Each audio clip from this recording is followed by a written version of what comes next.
Hello विद्यार्थियों। आज हम उस टॉपिक पे चर्चा करेंगे और उस अंग पर चर्चा करेंगे जो कि शासक एवं शासितों के मध्य संतुलन स्थापित करने का कार्य करता है और इससे संबंधित वो अपने आप में एक बड़ा ही अभियंत्र है। और शासन का वह तीसरा आधारभूत अंग है जो कि लोगों की स्वतंत्रता और अधिकारों की सुरक्षा करता है, अर्थात न्यायपालिका। और भारतीय संविधान में यह कार्य हमने या संविधान निर्माताओं ने सर्वोच्च न्यायालय को सौंप रखा है। तो आज का जो हमारा टॉपिक है वो है सर्वोच्च न्यायालय। तो भारत का जो सर्वोच्च न्यायालय है वो संविधान का व्याख्याकार और संरक्षक होने के साथ साथ जो नागरिकों के जो मूल अधिकार हैं उनको प्रवर्तन कराने वाली महत्वपूर्ण संस्था है। और देश की जो न्यायिक व्यवस्था है उसके शिखर पर स्थित प्रमुख निकाय है, जिससे कि अन्य जो न्यायपालिका से संबंधित जो निकाय हैं वो दिशा ग्रहण करते हैं। और देश की जो साधारण विधियों की जो व्याख्या है उनके संबंध में अंतिम निर्णय देने का भी अधिकार उन्हें प्राप्त है। और दीवानी और फौजदारी मामलों में भी जो सर्वोच्च जो अपीलीय न्यायालय है वो भी दर्जा सर्वोच्च न्यायालय को प्राप्त है।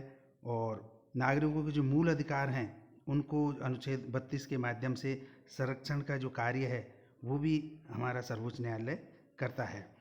तो ऐसा नहीं है कि हमने स्वतंत्रता के बाद और संविधान निर्माण के बाद हमारे पास जो सर्वोच्च न्यायालय की व्यवस्था हुई है।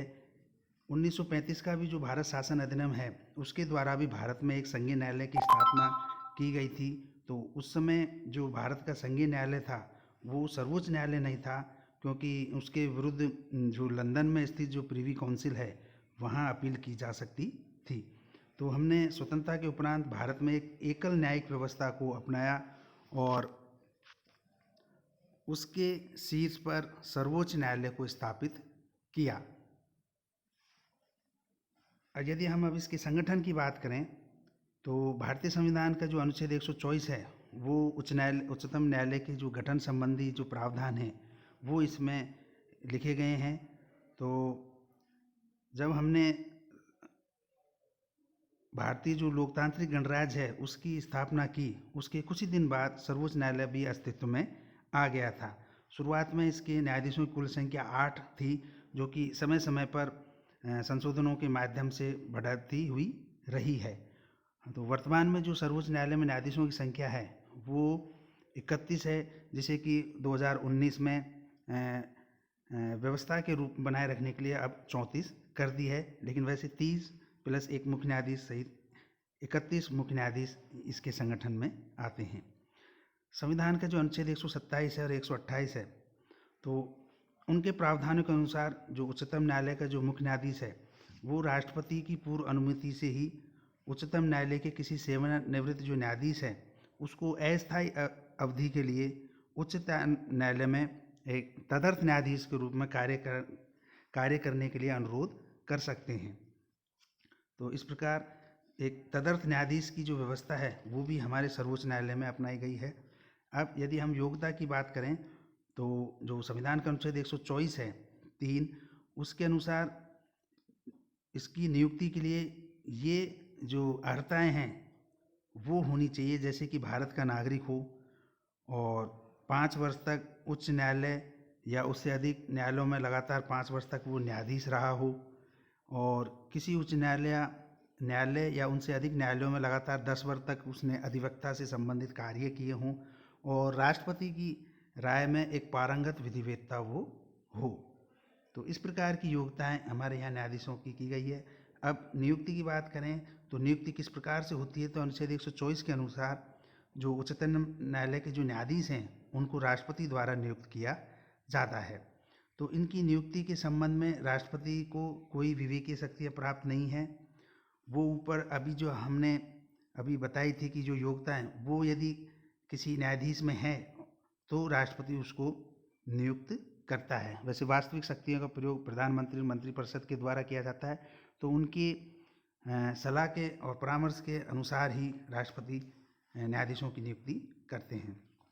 लेकिन उच्चतम न्यायालय में या न्यायाधीशों के संबंध में जो नियुक्ति का जो प्रश्न है वो राष्ट्रपति न्यायाधीशों की नियुक्ति उच्चतम न्यायालय और उच्च न्यायालयों के ऐसे न्यायाधीशों से परामर्श करने के पश्चात करते हैं जिन्हें वो आवश्यक समझे।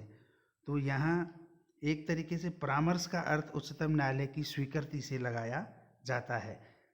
एक कॉलेजियम व्यवस्था होती है जिसमें मुख्य न्यायाधीश और अन्य न्यायाधीश होते हैं उच्चतम न्यायालय के, उच्च न्यायालय के। तो उन जो 4-5 न्यायाधीशों से बनकर बनती है कॉलेजियम व्यवस्था, तो उनकी सलाह के अनुसार ही राष्ट्रपति न्यायाधीशों की नियुक्ति करते हैं। समय समय पर कई बार संशोधन किया गया कि इसको हम एक न्यायिक नियुक्ति आयोग के माध्यम से करें, या जैसे यूपीएससी है, संघ लोक सेवा आयोग, इस प्रकार का कोई आयोग का निर्माण करके उसके माध्यम से न्यायाधीशों की नियुक्ति की जाए। लेकिन जो 99वां संविधान संशोधन है उसको वापस से अवैध घोषित करके और वापस से जो कॉलेजियम जो व्यवस्था है उसी को हमने यहाँ अपने यहाँ अपना रखा और उसी के माध्यम से न्यायाधीशों की नियुक्ति की जाती रही है। तो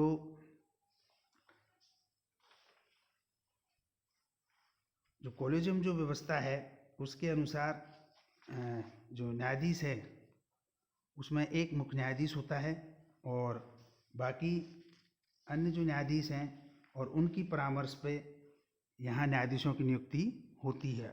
मुख्य न्यायाधीश की जो नियुक्ति है उसमें हमेशा ये ध्यान रखा जाता है कि वरिष्ठता को ध्यान में रखा जाए। यदि ऐसा कई बार उदाहरण देखने को आया कि वरिष्ठता को नज़रअंदाज करके और नीचे के जो न्यायाधीश हैं उनको मुख्य न्यायाधीश बनाया गया है, तो ये काफ़ी विवाद का विषय शुरू से अब तक रहा है। और इसके लिए उन्होंने उपयुक्त रूप से जो कॉलेजियम जो व्यवस्था है उसी को ही हमारे यहाँ आवश्यक रूप से व्यवस्थित कर रखा है कि कॉलेजियम व्यवस्था के अनुसार ही न्यायाधीशों की पारदर्शी रूप से जो नियुक्ति की जो प्रक्रिया है वो होनी चाहिए। तो इस प्रकार से हमारे यहाँ न्यायाधीशों की नियुक्ति की जाती है। अनुच्छेद 124 जो 6 है उसमें जो न्यायाधीशों का जो शपथ ग्रहण है वो उसकी प्रक्रिया दी हुई है, जो कि राष्ट्रपति उन्हें शपथ ग्रहण की जो प्रक्रिया है वो संपन्न करवाते हैं, जिसमें जो संविधान के प्रति सच्ची श्रद्धा और निष्ठा रखने का भाव और जो भारत की प्रभुता और एक अखंडता है उसको अक्षुण्ण बनाए रखने की शपथ ली जाती है। अब कार्यकाल और जो पदच्युति है या पद मुक्ति है, तो 65 वर्ष की आयु प्राप्त करने पर ये अपने पद से मुक्त होते हैं, या राष्ट्रपति को एक लिखित संबोधित करके लिखित रूप में अपना पद त्याग करने पर ये अपने पद से मुक्त होते हैं, या संसद के जो प्रत्येक सदन है या जो विशेष बहुमत है उसके जो पारित एक समावेदन है उसके आधार पर राष्ट्रपति द्वारा हटाए जाने पर भी इनकी पद मुक्ति हो सकती है, जिसे दूसरी भाषा में महाअभियोग की प्रक्रिया कहते हैं। तो महाअभियोग की जो प्रक्रिया है वो उच्चतम न्यायालय और जो उच्च न्यायालय है उसके न्यायाधीशों के लिए समान रूप से रखी गई है। अभी तक इसकी भारत में इसका प्रक्रिया को चलाया तो गया, लेकिन इसके माध्यम से अभी तक किसी न्यायाधीश को हटाया नहीं गया है। तो ये इसका संगठन और जो संरचना है उसके ऊपर हमने अभी तक चर्चा की।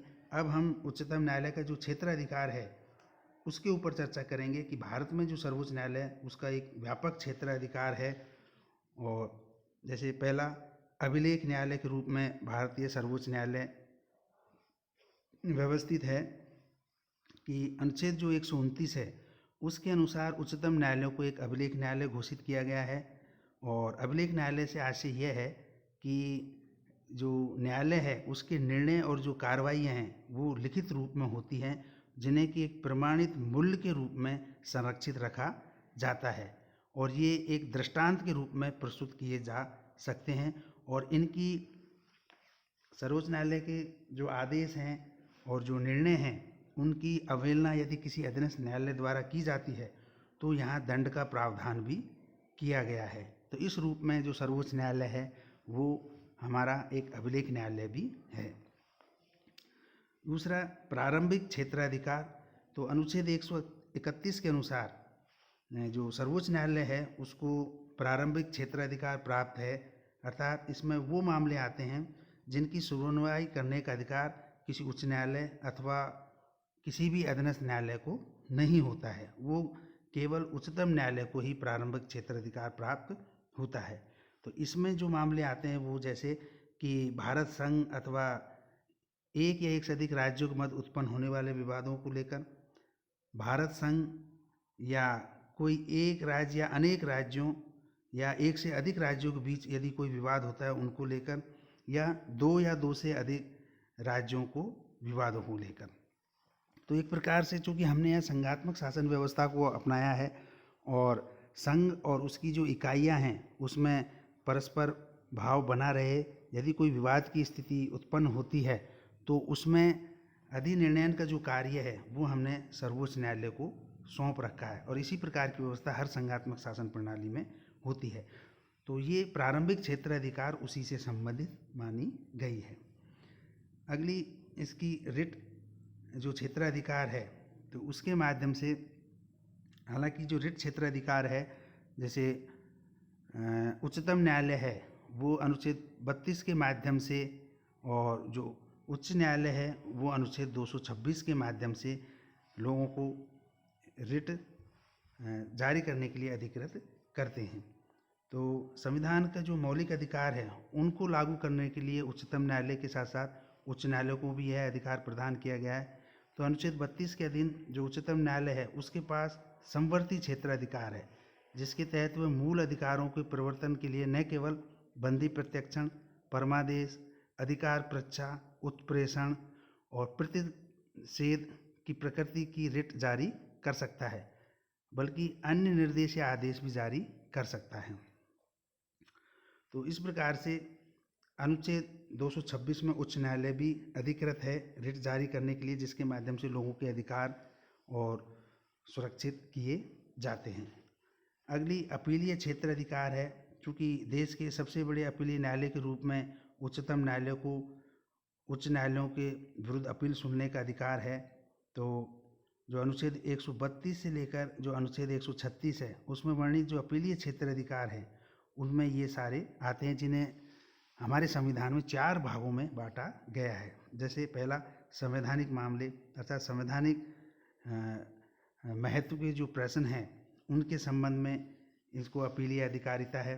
दीवानी मामले, यानी जिसमें भी कोई सार्वजनिक महत्व, कोई सारभूत प्रश्न शामिल है जो कि उच्चतम वो न्यायालय द्वारा ही निर्णय उसमें दिया जाना आवश्यक है, उनसे संबंधित दीवानी मामले में हम यहाँ उच्चतम न्यायालय में अपील कर सकते हैं। फौजदारी मामले, जैसे अनुच्छेद 134 के अनुसार उच्चतम न्यायालय में तभी अपील की जा सकती है जब उच्च न्यायालय में अपील में किसी अभिव्यक्ति की दोष मुक्ति एवं आदेश को परिवर्तित कर उसे मृत्युदंड दे दिया गया हो, और इसी प्रकार से सजा में यदि परिवर्तन इस प्रकार से किया हो उच्च न्यायालय के माध्यम से, तो उच्चतम न्यायालय में उसके खिलाफ अपील जारी की जा सकती है, जो कि फौजदारी मामलों के अंतर्गत आते हैं। एक विशिष्ट पुनर्विचार और है जो कि 136 अनुच्छेद के अंतर्गत आते हैं, जिसमें कि जो उच्चतम न्यायालय है वो अपने विवेकानुसार भारत की किसी भी न्यायालय या जो अधिकरण हैं उनके द्वारा किसी वाद या मामले में पारित किए गए किसी निर्णय, डिक्री, दंडादेश व जो भी आदेश हैं उनके विरुद्ध अपील के लिए विशेष इजाज़त दे सकता है।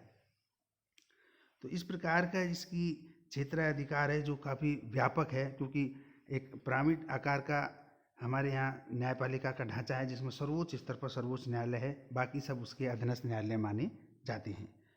एक परामर्शदात्री क्षेत्राधिकार है अनुच्छेद 143 के तहत कि राष्ट्रपति को यह अधिकार है कि उसे यह प्रतीत हो कि एक विधि या तथ्य या ऐसा कोई संवैधानिक महत्व कोई प्रश्न है जिससे कि उच्चतम न्यायालय से राय प्राप्त करना आवश्यक है, तो उस प्रश्न पर उच्चतम न्यायालय की राय वो मांग सकते हैं। तो उच्चतम न्यायालय उस मामले की सुनवाई कर उस पर अपनी राय दे सकते हैं। लेकिन यहाँ एक चीज़ और उल्लेखनीय है कि उच्चतम न्यायालय द्वारा जो राय है उसको मानने के लिए राष्ट्रपति बाध्य है। तो इस दृष्टि से जो 143 है वो बड़ा ही महत्वपूर्ण अनुच्छेद है, जिसके माध्यम से राष्ट्रपति उच्चतम न्यायालय से एक सलाहकारी निकाय के रूप में राय मांग सकते हैं। तो जो सर्वोच्च न्यायालय है वो अपनी इस व्यापक क्षेत्राधिकार के माध्यम से न्यायपालिका की दृष्टि से भारतीय संविधान में अपना एक एक बहुत महत्वपूर्ण स्थान रखता है, जिसके माध्यम से वो एक संविधान संरक्षक के रूप में, लोगों के अधिकारों के संरक्षक के रूप में अपनी जो परिचय है उसको वो देते हैं। और जब जब भी विधायिका या कार्यपालिका ने लोगों के अधिकारों और स्वतंत्रताओं पर उंगली उठाई है, तब तक एक संरक्षक के रूप में उन्होंने अपनी उच्चतम न्यायालय ने अपनी एक महती पहचान यहाँ साबित की है। तो आज के लिए इतना ही। ये हमारा भारत का जो उच्चतम न्यायालय है उसकी जो शक्तियाँ हैं, कार्य हैं, क्षेत्राधिकार है, संगठन है, संरचना है, इन सभी पे आज हमने चर्चा की। आज के लिए इतना ही। धन्यवाद।